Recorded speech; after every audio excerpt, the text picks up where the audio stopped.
Hey, I'm Lana from Lana Glowshot Art, and in this video, we will be unboxing the May 2024 sketch box. This box is all about using water-soluble drawing tools to create texture and capture environments quickly. Ready? Let's go.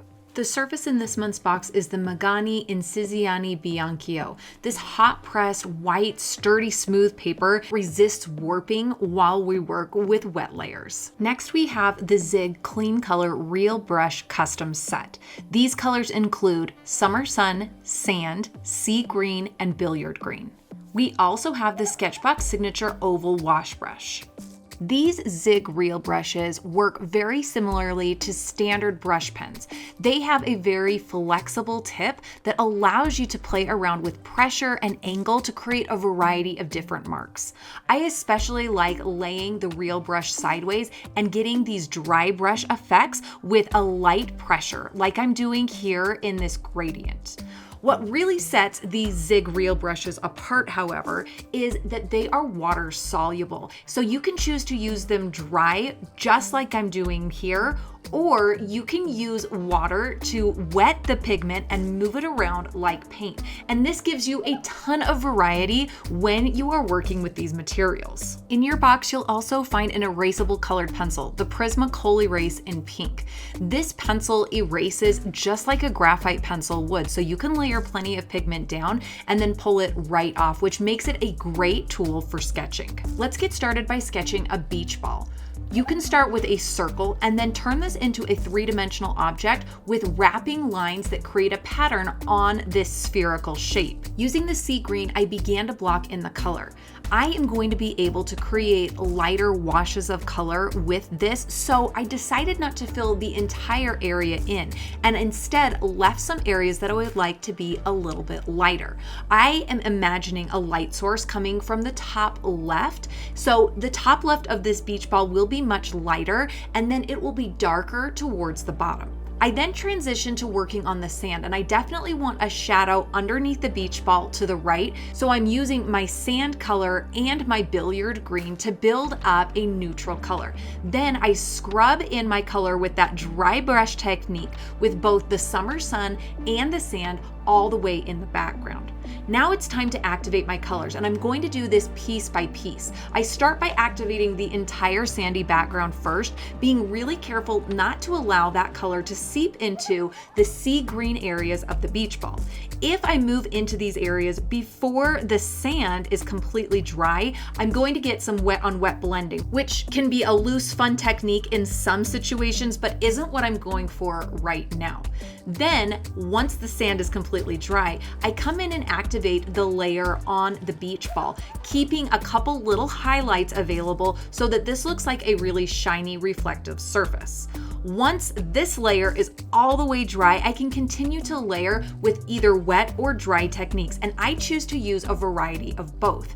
I come in and darken up the shadow on the bottom right side of the beach ball using the sea green, the sand, and the billiard green. The sand, when combined with our blue and green, is going to neutralize this, which is going to make it more subdued and less intense. It's also going to help give that impression of the color of the sand reflecting back onto the beach ball.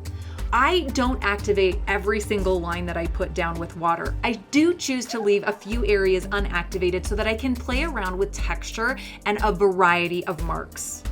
Next up, we have the Marabu Aqua Ink in Pearl. This is a light, shimmery product when used on its own, but when you combine it with the Zig Real brushes, you can create some beautiful shimmery tints. Here, I dip the brush directly into the product after I pour it into my palette, and it lasts for several square inches before it turns right back to the original color. This is a really fun way to add some unique texture and dimension to your artwork. Last up, we have a dual-tipped pen, the Marabu Aqua Pen in Aqua Green.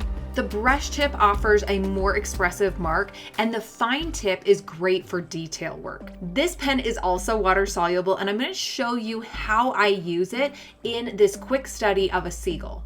Using the pink coal erase, I create a general outline for the seagull, working with basic shapes. And the bonus here is that I can erase anything that I don't like because this is an erasable colored pencil. After I'm pretty happy with the proportions and the general layout, I switch over to my Aqua Pen and begin to lay in the value. When I speak to value here, I'm just talking about light and dark. I'm not really talking about color at this stage. So I'm looking for the darkest parts of the seagull, and then I'm adding some dark color to the background so that the lighter parts of the seagull can stand out. In the areas that aren't quite as dark, I'm applying a little less material, and then I come in with the water and I use that to create gradations and to create variety with my Aqua Pen. Using a little bit of paper towel can be a great way to pull some of the pigment back up and find some of those lighter values again. I allow this underpainting to dry completely before I come in with some of my real brushes. I start with the summer sun and pull some of the yellow into the beak and the feet, but I also add a little bit in the feather areas as well. Do you see that warmer color on the underside of the seagull? I'm using sand to add some more warmth there, and then I switch over to the billiard green to really push the darks a little bit further. I'm doing this in the feathers, around the face, and also on that wooden pillar that the seagull is standing on. When I add some water to the belly, the sand, the aqua green, and the billiard green all kind of combine together to create this really nice neutral. And this allows you to play around with the bright colors in this set, but also offset them against more neutral, natural colors. I wait again for this entire layer to dry before I come in with the final finishing details. And these marks are not going to be activated with water. So I'm really paying attention to how they sit on the surface and how they imply texture. Using all the materials in this box, let's create a drawing of a beach, which is the prompt for this month. Start with a loose composition, and you don't need much information here, just a line or two for the trunks of the tree and some guiding lines that separate the earth from the water from the sky. To create a light wash, you can put your real brush right in a plastic or porcelain palette and then add some water. This will give you the opportunity to lay down a really smooth light wash that you can dilute as much as you want to. I laid down a couple layers and reserved a little bit of space in the sky to imply the clouds. Then I switched over to using my real brush straight onto the paper, and I used these quick horizontal strokes to imply the texture of the water. I regularly dipped the Zig Reel brush right into the Marabu Aqua Ink in Pearl, and this helped me create lighter tints and more shimmer in the water. And I used this technique with the sand color and the billiard green so that I had a lot of color, richness, and depth in the water. While the water was drying, I created a wash for the sand, and I used sand, summer sun, and a little bit of sea green. The sea green helped to neutralize this color so it wasn't as bright. Then I went in straight with my Zig Reel brush in summer sun and began to create the palm fronds.